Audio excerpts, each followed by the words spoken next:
Hi மக்களே, எல்லோரும் எப்படி இருக்கீங்க? நாங்கள் ரொம்ப சூப்பராக இருக்கோம். ஆக்சுவலி இது வந்து 2வது நோன்பு. ரம்ஜானெல்லாம் நோன்பு எப்படி போகுதுன்னு சொல்லுங்கள். சகரெல்லாம் முடிஞ்சாச்சு, தூங்கி எழுந்தாச்சு. இப்போ கொஞ்சம் எனர்ஜெட்டிக்காக வந்து இஃப்தியாரி ஸ்டார்ட் பண்ணுறோம் கைஸ். ஒரு பக்கம் கஸ்டர்ட் பண்ணுற, ஒரு பக்கம் ரோஸ் மில்க் ரெடி ஆகுது. செகண்ட் நோம்புக்கு தான் எல்லாருக்கும் கொஞ்சம் தெம்பு வந்தது. எங்கள் வீட்டில் வந்து ஃப்ரூட்ஸ் எல்லாம் கொண்டு வந்து கொடுத்தாங்க.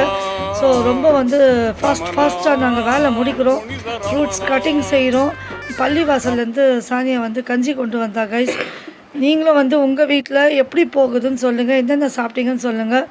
நல்லா சாப்பிடுங்க கைஸ் இஃப்தியாரியில். அதுக்கப்புறம் ஒரு செம்மையாக தூக்கம் வருது பாருங்கள், குட்டி தூக்கம். அந்த மாதிரி தூங்குங்க எல்லாமே.